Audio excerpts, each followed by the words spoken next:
If you ever go camping alone and wake up to find two sets of footprints around your tent, don't look for the second person, because they were never walking. They were standing, watching. I needed time away. No phone calls, no people, no noise, just trees. I chose Grapevine National Forest because it had long off-trail stretches where you could hike for miles without seeing another human. That was the point. Alone means peaceful. That's what I thought. I started hiking around noon. The deeper I went, the quieter it became. Not natural quiet, not peaceful quiet, muted quiet. Like someone had pressed a pillow over the forest. Even the wind sounded distant, filtered. By sunset, I found a clearing just big enough for one tent. Perfect. No signs of other campers. No trash. No fire pits. Untouched. I set up camp, cooked a small meal, and watched the light fade through the trees. It felt good. Calm. Still. For the first time in months, my head was quiet. That changed at 2:17 a.m. I know the exact time because the sound woke me instantly. A zipper, slowly sliding open, right outside my tent. My brain tried to rationalize. Wind, fabric shifting, animal brushing against it. But the sound was deliberate, controlled, like someone carefully opening a tent flap. Only, my tent zipper was on the inside, and it hadn't moved. The sound came from my left. 3 feet away. I held my breath. Listened. Silence. Then, soft fabric shifting. Poles creaking slightly under tension. Like another tent settling after being opened. My heart started hammering. There hadn't been another tent in the clearing. I would have seen it. I was sure of it. I slowly reached for my flashlight. Didn't turn it on. Just held it. Waiting. 5 minutes passed. Then 10. Nothing. Finally, I gathered the courage to unzip my own tent and peek outside. The clearing was bathed in pale moonlight. Empty. No second tent. No person. No movement. Just trees. Still and dark. I stepped out fully. Walked around my tent. That's when I saw the footprints. In the dirt. Fresh. Circling my tent. Not walking past. Not hiking through. Just circling. Over and over. And they stopped right in front of my entrance. Facing inward. As if someone had been standing there. For a long time. I told myself it had to be an earlier camper. Old prints. Distorted by shadows. My brain was just filling in gaps. That's what fear does. It makes patterns. Even when there aren't any. Then I noticed something worse.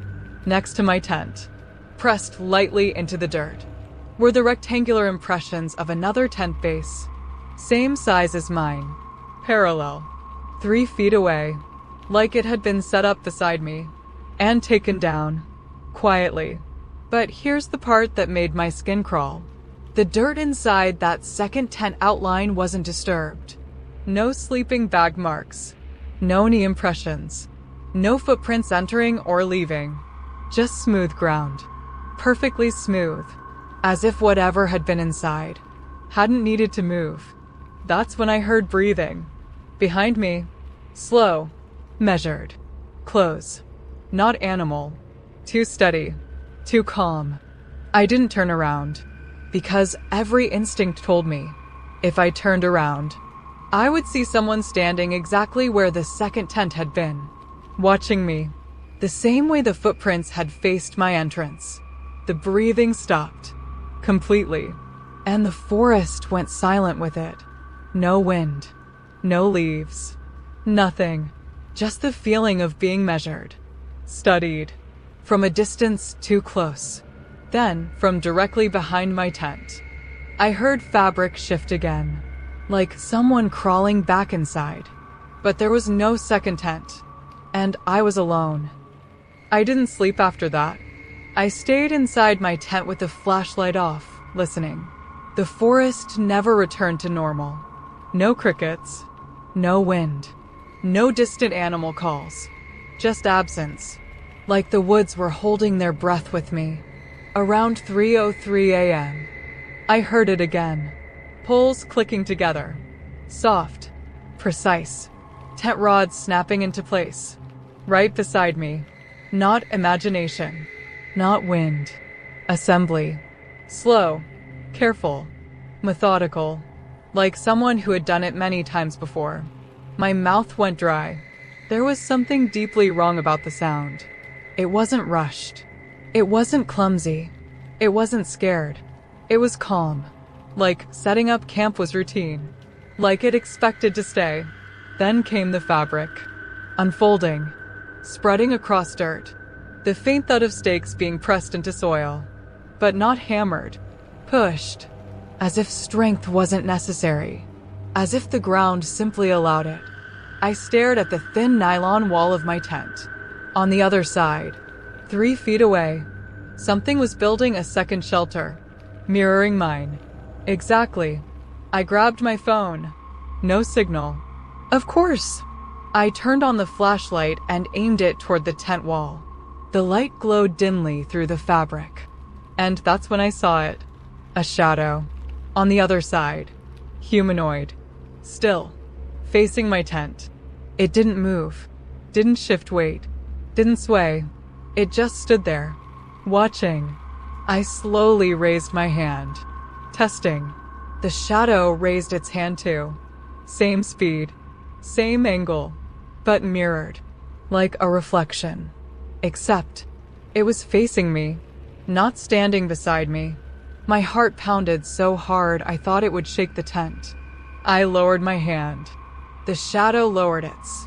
Perfect synchronization. Too perfect. Like it wasn't reacting. It was predicting. Then I did something random. I jerked my hand sharply to the side. Fast. Without warning. The shadow hesitated. Half a second. Then snapped to match. That was the moment I understood. It wasn't copying me. It was practicing me. The breathing returned. From the other side of the fabric. Steady. Controlled. Too even to be human. Then, the zipper of the second tent slid shut. Slowly. Deliberately. The shadow vanished. I don't remember deciding to move. But suddenly I was unzipping my own tent and stepping outside. The clearing was silver with moonlight. And there it was. A second tent. Identical to mine. Same brand. Same color. Same tiny tear near the bottom seam. 3 feet away. My stomach dropped. I walked around it slowly.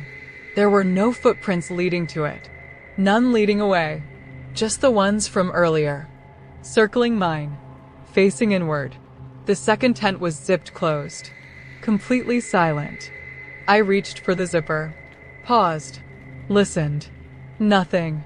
No breathing. No shifting. No sound at all. I pulled it open.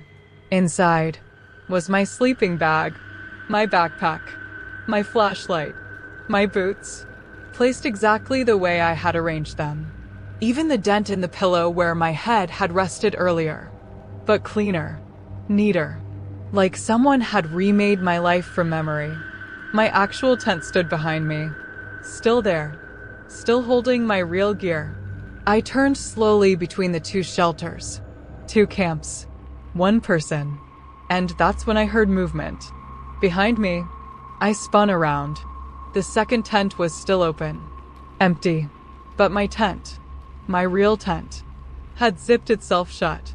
From the inside, my flashlight was no longer in my hand. It was glowing faintly through the fabric of my own tent. Like someone was holding it. Inside, the zipper began to slide open. From within, the zipper moved slowly. Not rushed. Not shaking. Just steady. Like careful hands guiding it. The beam of my flashlight flickered through the thin fabric, casting warped shadows against the tent wall. My tent. The one I had just stepped out of. The zipper reached the top. Paused. Then peeled open the rest of the way. And someone stepped out. It was me. Not distorted. Not stretched. Not shadowed. Perfect. Same jacket. Same boots. Same small scar under the left eye from when I was a kid. Even the slight slump in my shoulders. It blinked at the moonlight and squinted exactly how I do when adjusting to brightness. It looked down at its hands, flexed them, tested the fingers. Then it looked at me, curious. Not aggressive, not angry, just studying. We stood facing each other in the clearing. Two identical people, two identical camps. The forest silent around us. It tilted its head slightly. I felt my own head begin to mirror the motion, and I forced myself to stop. It smiled faintly, like it had noticed. "You're early," it said. My voice. Same tone. Same breathing pattern between words. Not an echo. Not a mimic. An exact copy. My throat felt tight. "What are you?" It blinked slowly, like the question didn't make sense. "I'm you." "No," I whispered. It studied my reaction carefully. Then it shook its head slightly. "Not yet." The words didn't register at first. Then they did. Not yet. It wasn't claiming to be me. It was becoming me. It walked toward the second tent. Its tent. Knelt down. And began adjusting the sleeping bag inside. Smoothing wrinkles. Realigning straps on the backpack. Fixing details that were slightly off. Every few seconds, it glanced at me. Comparing. Correcting. Refining. The forest shifted. I didn't see it at first. I felt it. The clearing felt smaller. The trees closer. The moonlight dimmer. Like something was closing in, not to attack, but to observe. Witnesses. "Why?" I asked. It stood up slowly. Considered. Then answered in my voice. "You came alone. That doesn't explain anything." It looked at the trees. Then back at me. "You made space." Something about the way it said that felt deeply wrong. Like loneliness was an invitation. Like isolation was permission. It took a step toward me. I stepped back instinctively. It stopped immediately, observing my distance, adjusting its own, like a mirror learning depth. "You don't need to," it said softly. The words were almost gentle, almost sympathetic. "We'll fix that." My pulse thundered in my ears. "What does that mean?" It didn't answer. Instead, it walked toward the edge of the clearing, and the trees moved, not swaying, parting, opening a narrow path into the darker woods. It looked back at me and smiled. "You stay," it said. "I'll go." That's when the worst realization hit me. It wasn't trying to replace me here. It was planning to leave, to walk back to the trailhead, to drive my car, to answer my phone, to live my life. And I would stay here, in the clearing, with the second tent. I lunged forward without thinking, grabbed its arm.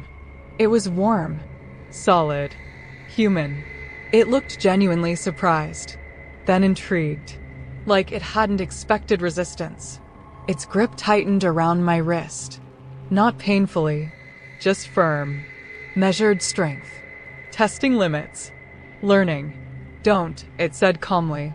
And for the first time, its voice glitched, just slightly, like two tones overlapping, like something beneath the surface hadn't fully settled yet. The trees creaked around us, closing in, the path behind it narrowing, the clearing shrinking. And suddenly I understood something worse than death. This thing didn't need to kill me. It just needed me to remain, to observe, to exist here. While it became complete out there, it leaned closer, our faces inches apart, eyes identical, breathing synchronized. "You built the second tent," it whispered. "No, I didn't." It smiled faintly. "Yes," it said. "You did." The memory flickered in my mind. Setting up camp, unpacking gear, moving automatically. And for just a second, a gap, a missing piece of time. 5 minutes unaccounted for. Did I set up 2 tents? Did I bring 2? No, I didn't. I wouldn't. But the doubt was enough. It stepped backward into the dark path between the trees, and the forest responded, opening, welcoming, like it recognized the correct version. And I felt the clearing tighten behind me, closing, locking, sealing. It raised my hand and waved perfectly. Then it turned and walked into the woods. The trees sealed shut behind it, and the second tent behind me unzipped. Slowly, the second tent zipped itself fully open. I froze. The forest was quiet. Too quiet. Nothing moved except the faint sway of branches overhead. I wanted to run. My instincts screamed at me, but my legs wouldn't move, because I knew what was inside. I stepped toward the tent. The fabric rustled softly. Inside, there was nothing, except me, my own reflection, lying perfectly still in the sleeping bag, breathing, steady, calm, eyes closed. I reached to touch the face. It blinked, not slowly, not naturally, all at once, and opened its mouth, not to speak, but to whisper my exact words from earlier. You built the second tent. Panic consumed me. I stumbled back. The tent seemed to stretch, expand slightly like it was alive. The forest around me groaned, bending trees closer, branches scraping together overhead like fingers. I turned and ran, not toward the trail, not toward safety, but away from the tent, away from the clearing, into the darkest part of the forest I could find. The leaves were thick. Roots snagged my boots. Branches tore my jacket. And still I could hear it, breathing, behind me, beside me, matching my pace, learning my stride. Hours passed, or maybe minutes.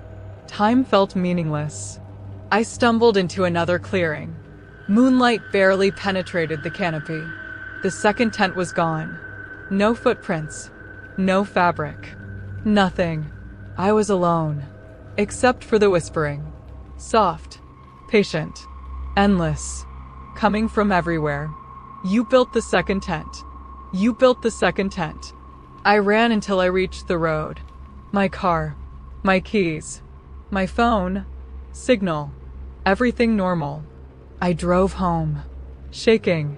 Exhausted. Safe. I don't camp alone anymore. I don't hike in empty forests. And sometimes, late at night, I hear a zipper or fabric shifting softly beside my bed. And I know the forest is still practicing. The second tent is still being built. And one day, it will find me again.